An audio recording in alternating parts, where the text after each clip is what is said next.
Você sabia que o problema, o conflito entre Estados Unidos e Irã, lá no Golfo Pérsico, no Estreito de Hormuz, não tem nada a ver com aquilo que a grande mídia anda te dizendo? Hoje nós vamos reagir a um trecho bombástico do vídeo do Pepe Escobar, no Pepe Café. Ele explica como os Estados Unidos se tornaram reféns de um gargalo geoeconômico e que o Estreito de Hormuz tem a ver com a sobrevivência do dólar global. Se você quer entender o xadrez do mundo real, fique até o fim. Deixe o seu like e se inscreva no canal. Porque o X da questão, talvez esse seja o eixo, e eu estou improvisando mesmo. Eu estou em John Coltrane, Free Jazz Mode agora com vocês, que é a junção, mais uma vez, dessas duas guerras que, de uma certa maneira, de uma certa maneira, não, elas são extensões das guerras eternas americanas. A guerra eterna contra Estados-civilização é o novo arcabouço do que está mais ou menos codificado na doutrina de segurança nacional americana e especialmente na psique das elites que controlam os Estados Unidos.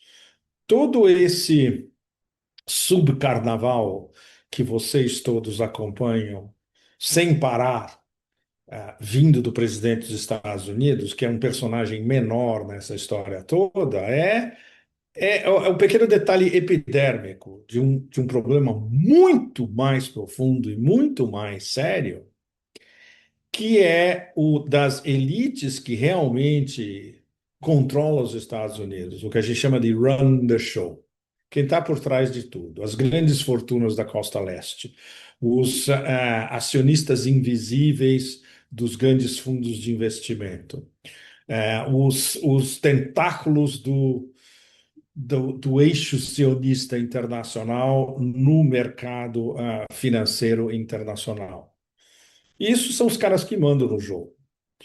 O presidente dos Estados Unidos é apenas um mero mensageiro, um mensageiro descartável. A hora que eles acharem, a hora que eles quiserem, se eles acharem que eles vão lucrar com descartando um personagem como esse, especialmente um personagem absolutamente execrável, como o corrente ocupante de Mar-a-Lago, na Flórida, e da Casa Branca, onde ele está construindo o seu novo salão de baile, onde ele vai poder dançar o Lago dos Cisnes Negros ao infinito com o espelho da sua própria caveira.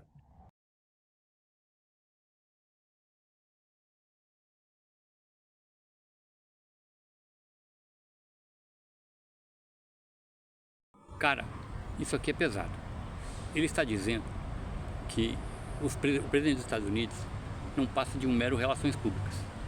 O verdadeiro poder não está nas mãos dele, mas sim no capital financeiro, nos donos do capital financeiro do leste norte-americano. É o que muitos chamam de Deep State, ou o Estado Profundo. Quando a gente olha para a política externa dos Estados Unidos, essa política não muda muito, não importa quem ganha a eleição. Agora olha como o Pepe conseguiu amarrar esse argumento. Para amarrar a nossa conversa, eu vou recorrer a um dos principais analistas econômicos do planeta. É o meu favorito, professor Michael Hudson, que é amigo também.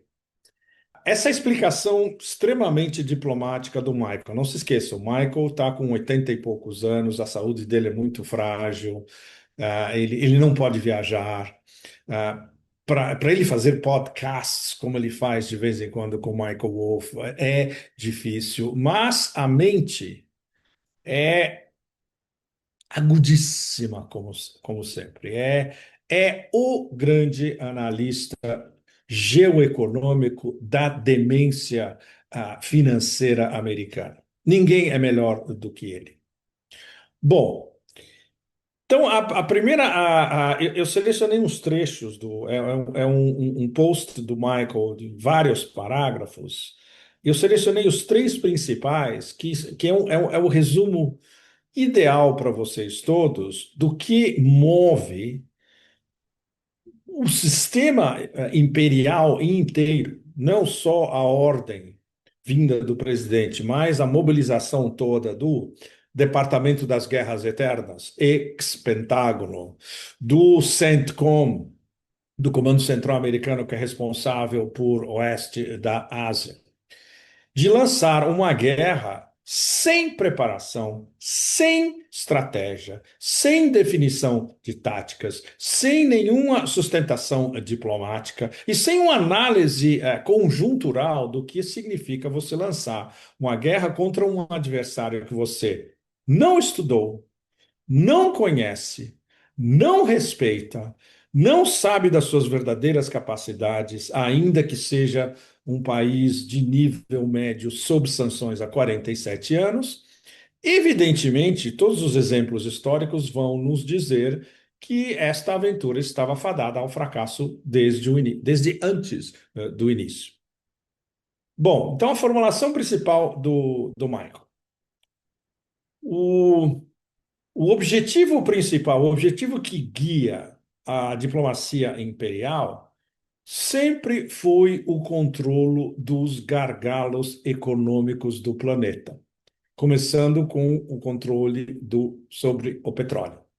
E é Aqui está o X da questão. O que Pepe e o economista Michael Woodson estão nos mostrando é que a geopolítica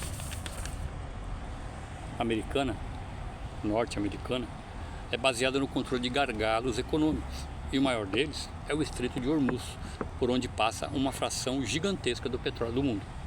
Porque os Estados Unidos têm uma obsessão com o Irã. Porque o Irã começou a vender petróleo em yuan para a China e outras moedas para os países da Ásia. Isso quebra o monopólio do petrodólar.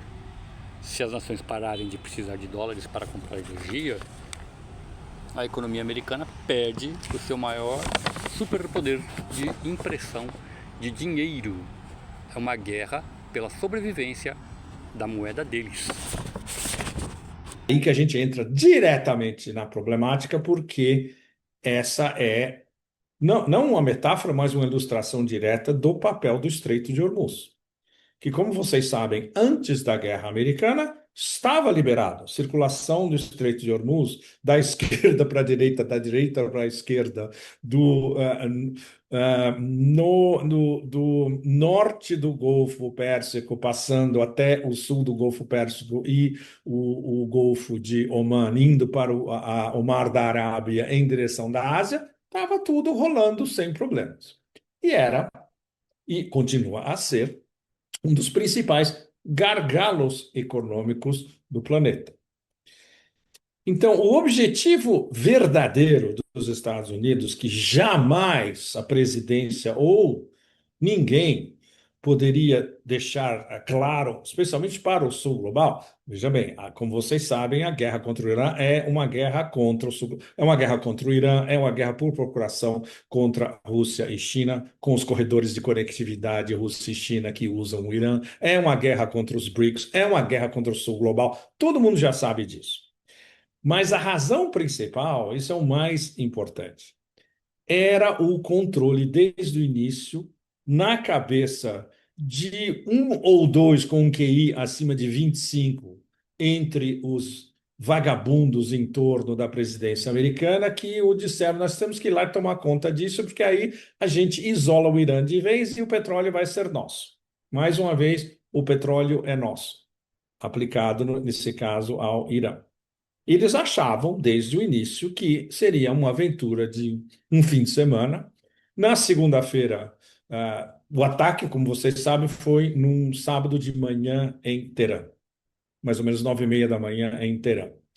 Eles achavam que na segunda-feira estaria tudo resolvido, Trump ia fazer o seu, ia posar à la Dabia, George Bush, outro com QI abaixo de 25, em algum porta-aviões em algum lugar dizendo a missão cumprida, a bolsa de Nova York ia abrir estourando e vai lá. Estaria tudo resolvido. Como a gente sabe, tudo isso despencou em um poço profundo sem fundo. Mas o objetivo principal sempre foi esse: controlar o Estreito de Hormuz significa controlar as exportações de energia do Irã dos seus portos todos do Golfo Pérsico, que, por sinal, agora fazem parte do bloqueio de Trump 2.0 ou 3.0. Ele já fez 500 mil bloqueios, anunciados e não anunciados. E isso tudo resolveria o problema. E, mais uma vez, esta era uma guerra para salvar o petrodólar, porque o Irã estava exportando praticamente toda a sua energia para os seus clientes asiáticos, mas pago em yuan ou em outras moedas, eventualmente em euros e passando ao largo do petrodólar. Isso é assustador. Se o Império não consegue controlar os recursos através de um governo aliado, como tentaram fazer no passado e não conseguiram, o plano B passa a ser a destruição ou o bloqueio total para que aquele país não sirva de alternativa para o sul global. Mas olha a cartada do Irã que o Pepe mencionou. Eles estão controlando o cronômetro. Sabem que as reservas de combustível dos Estados Unidos, reservas internas, têm um limite crítico. Se o preço da gasolina estourar na bomba lá nos Estados Unidos, por causa de tensões em Hormuz, a crise política no colo do próprio governo americano vai estourar. É um jogo de paciência asiático contra o imediatismo ocidental. Então, aí a gente entra na análise mais funda do Michael, que dá os detalhes. O plano B para o controle, desculpe, o plano B para o controle desses gargalos fundamentais.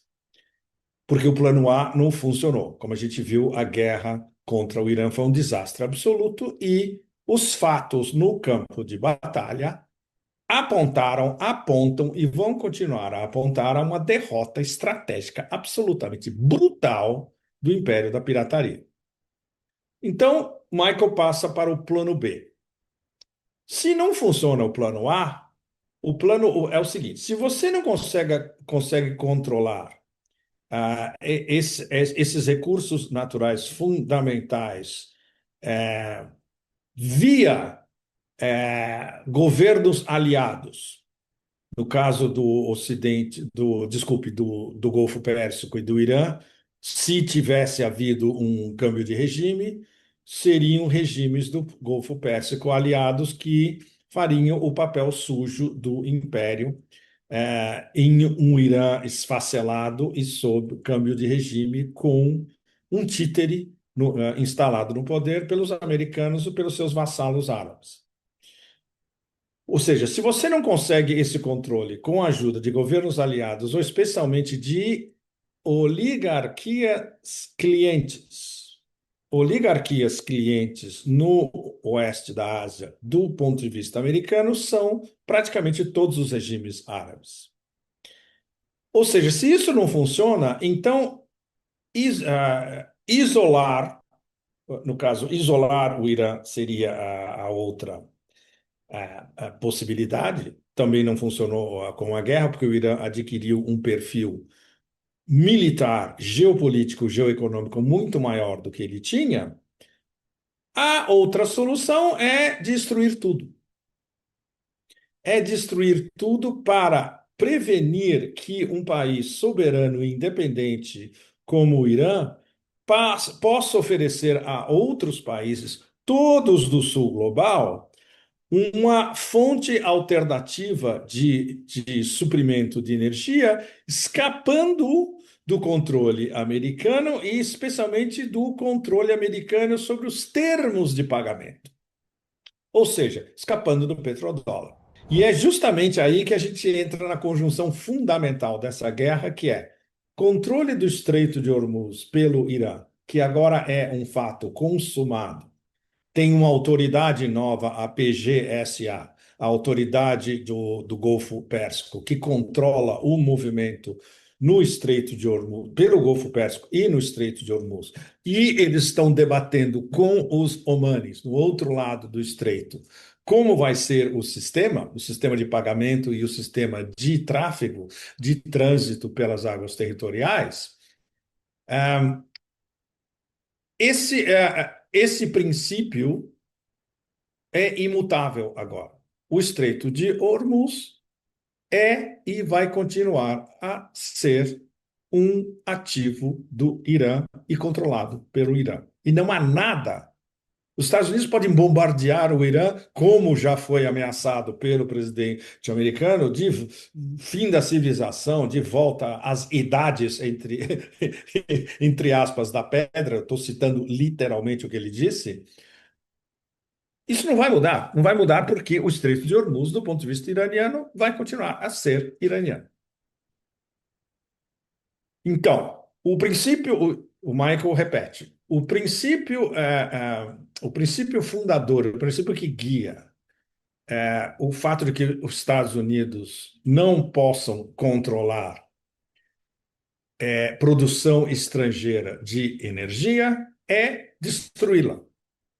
Ou seja, há um fundo que pode ser definido como racional nessas ameaças de Trump, porque essa destruição do Irã é destruição fundamentalmente da possibilidade do Irã exportar energia paga ao largo do petrodólar.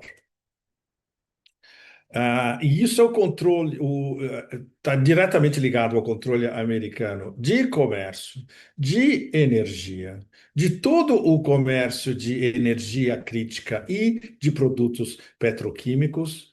Ou seja, é a base estrutural do sistema imperial é monopolizar essas riquezas naturais, a exploração dessas riquezas naturais e a exploração da rentabilização dessas riquezas naturais indo para o tesouro americano. Aí a conclusão principal do Michael, que é a conclusão que coloca essa guerra no espectro fundamental, especialmente geoeconômico.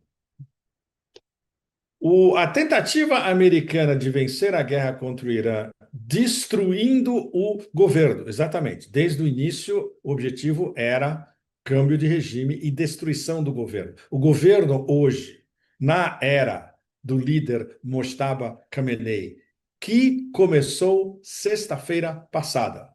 Na sexta-feira passada, um dia depois do final das cerimônias extraordinárias, que viram mais de 40 milhões de pessoas nas ruas do Irã e do Iraque ao mesmo tempo, ou seja, uma demonstração de respeito e de carinho e de respeito cultural, moral, filosófico, religioso das populações xiitas no Irã e no Iraque, demonstrado nas ruas que, segundo nós sabemos, por exemplo, entre outros, via um dos ex-advogados de Trump, o Robert Barnes. Ele ficou completamente descombobulado, porque ele jamais poderia esperar que o líder político e religioso que ele assassinou por ordem dele tem uma popularidade inimaginável no planeta inteiro. E não só esses 40 milhões de pessoas nas ruas entre o Irã e o Iraque, mas as demonstrações de respeito e de carinho vindos do mundo muçulmano, do mundo árabe, do mundo muçulmano, da umma muçulmana, do planeta inteiro, do sul global inteiro. E isso, do ponto de vista daquele narcisista megalomaníaco que se contempla na excrescência poluída da sua piscina narcisística todos os dias, é absolutamente inaceitável. Ele vai ter que viver com isso. E segundo o Robert Bynes, ele enlouqueceu com essa história, com a popularidade e com o respeito demonstrado ao líder assassinado, Ayatollah Khamenei.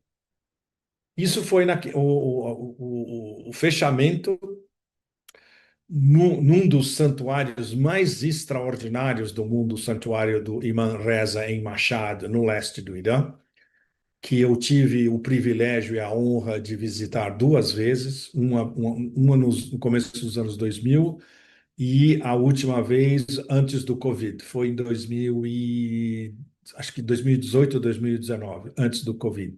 E é uma experiência interna, é uma experiência espiritual extremamente potente. Você chega lá e você sente a energia espiritual do santuário do Imam Reza. Muito, muito impressionante. Completando o Michael. A tentativa americana de vencer a guerra contra o Irã, destruindo o governo, não conseguiu. Restituindo um novo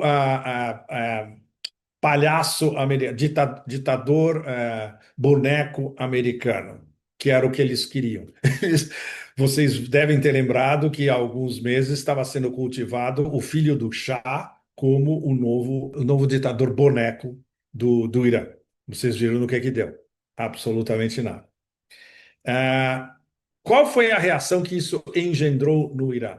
E aí, o Michael coloca em termos muito concisos, e é o que todos nós, analistas independentes, nesses meses, desde o início da guerra, em 28 de fevereiro, a gente tem tentado colocar no grande contexto.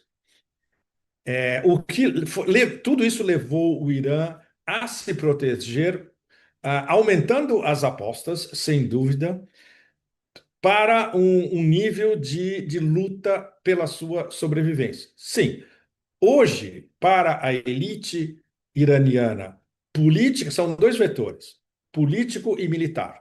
Então, de um lado, a gente vê os negociadores, os negociadores, os caras que vão à mesa de negociação, que negociaram o memorando de entendimento, que foi quebrado pelos Estados Unidos em praticamente todos os pontos, são 14 pontos, os Estados Unidos quebraram mais de 10.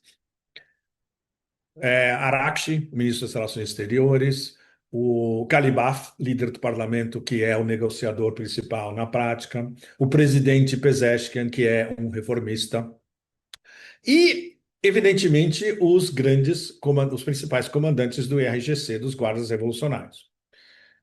Vários desses personagens fazem parte do Supremo Conselho de Segurança Nacional iraniano, que tem 13 membros, dos quais apenas dois podem ser considerados, digamos, reformistas, incluindo o presidente Pezeshkian. E antes mesmo do início da era Mojtaba Khamenei, mais uma vez lembrando a vocês todos, começou apenas há alguns dias, começou na sexta-feira passada. A República Islâmica do Irã, desde a sexta-feira passada, é uma outra história. E todos no Irã, no oeste da Ásia, no Golfo Pérsico, na Ásia Central, na Eurásia inteira, no sul global inteiro, agora eles vão ver a verdadeira face do novo sistema de governo iraniano, onde a autoridade suprema é o jovem Mojtaba Khamenei, não mais o seu pai, o Ayatollah Khamenei. Então a gente está com um novo líder, cuja boa parte da família foi assassinada por ordens do presidente dos Estados Unidos no dia 28 de fevereiro.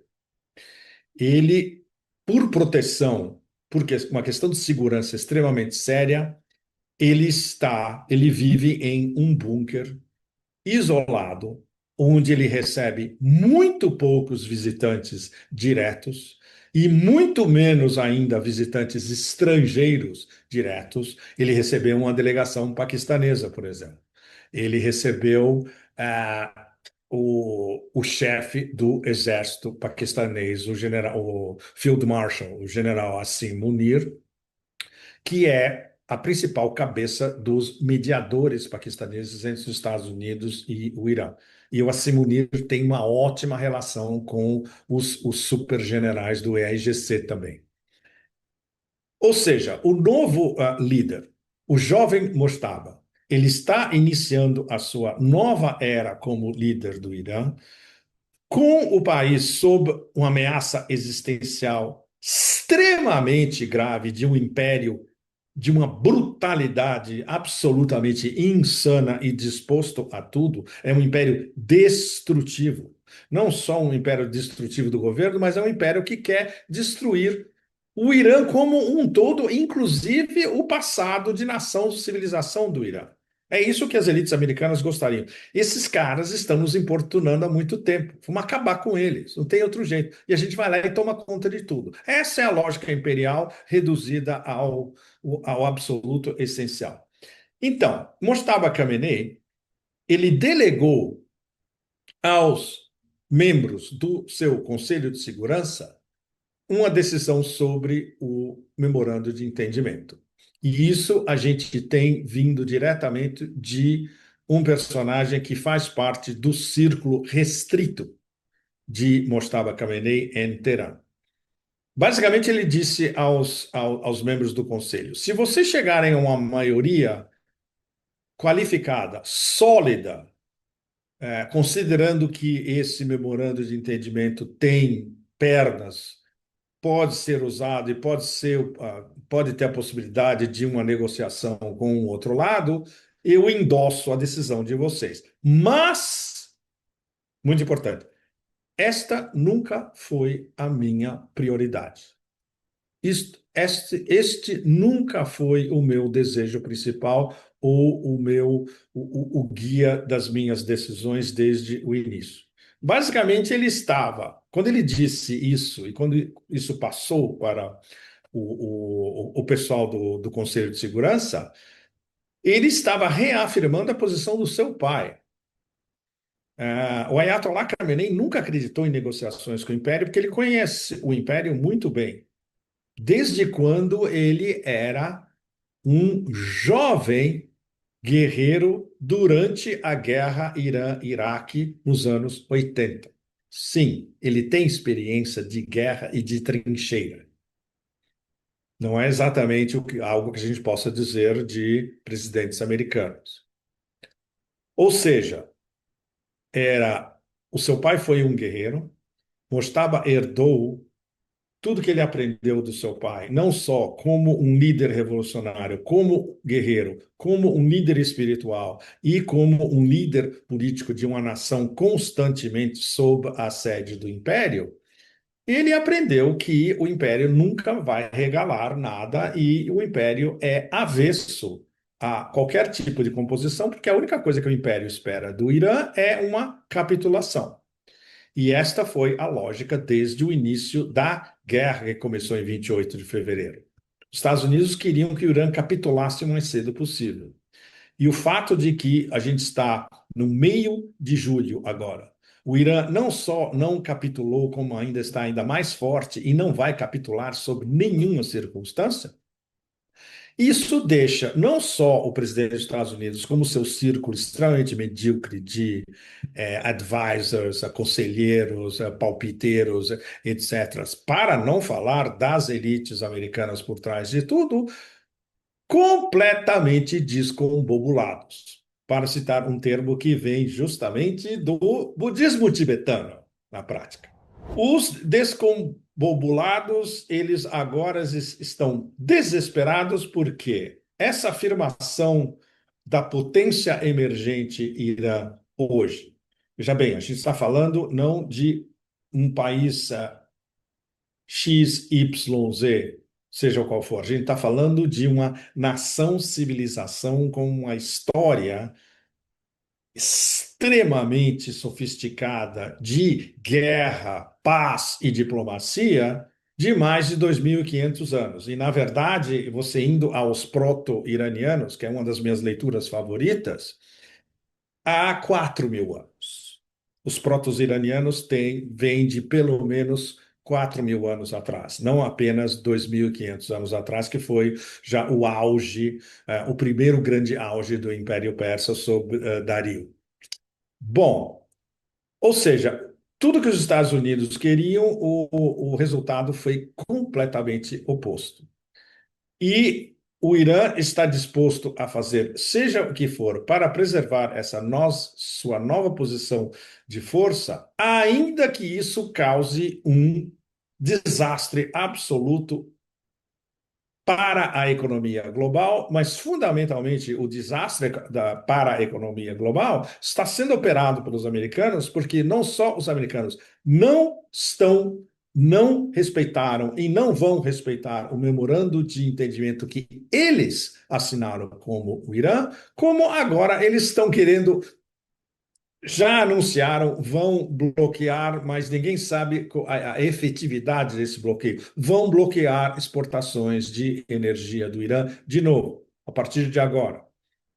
Ou seja, eles estão atiçando uma situação que vai contra a economia global, em vez de tentar procurar uma solução.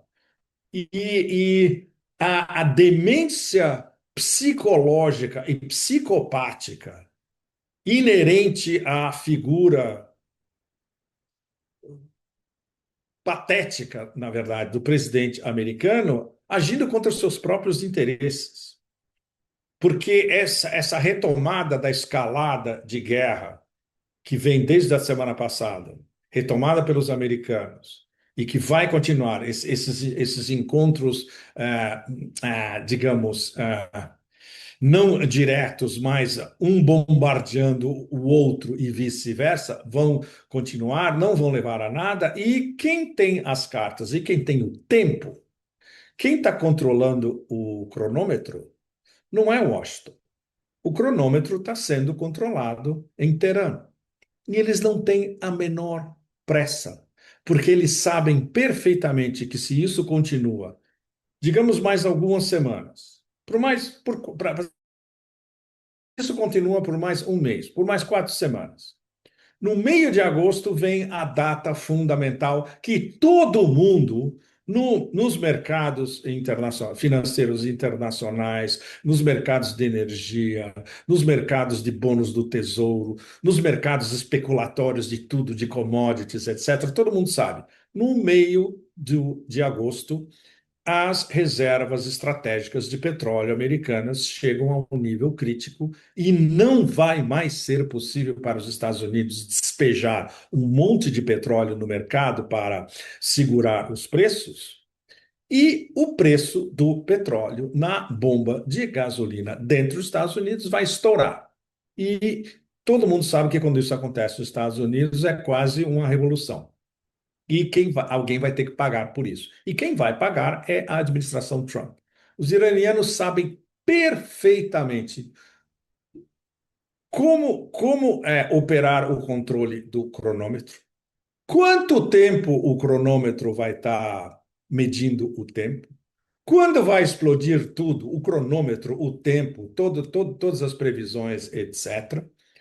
O fato de que o X da questão, que eles identificaram muito bem, não tem nada a ver com o programa nuclear, que é um assunto lateral na história, é o controle da exportação de energia pelo Irã em moedas, especialmente o yuan, passando ao largo do petrodólar. Esse é o X da questão absoluta, aludido pelo Michael nesses trechinhos que eu citei do post dele no Patreon. Então é onde a gente está agora. Claro, o momento de tensão geopolítico, especialmente nessas próximas 4 semanas, vai ser praticamente insustentável. A gente sabe que o presidente dos Estados Unidos está em desespero, porque isso é algo que vem de gente próxima dele, ou que era próxima dele, confirmando e reconfirmando. A gente sabe que os iranianos não têm pressa nenhuma. A gente sabe que existe o que a gente pode delimitar como, ou descrever como uma aliança informal. Teherã, Islamabad, Ankara e Doha, Irã, Paquistão, Turquia, Catar, que estão fazendo o possível para tentar explicar, não os iranianos, mas os outros três. No final das contas, o que está em jogo nesse trecho do Web Café mostra que o mundo está mudando de um eixo unipolar, onde uma única potência mandava em tudo, para um mundo multipolar, com o Irã, a Rússia e a China desafiando as regras do jogo financeiro tradicional. Por que não dizer também o Brasil, com a questão do Pix, não é mesmo? O Estreito de Hormuz virou a maior dor de cabeça de Washington. Mas e você? Acha que o petrodólar está mesmo com os dias contados? Ou os Estados Unidos ainda vão conseguir reverter essa situação? Deixa a sua opinião aqui nos comentários. Compartilha esse vídeo com aquele seu amigo ou até mesmo seu inimigo que gosta de política e geopolítica. E a gente se vê no próximo React. Valeu!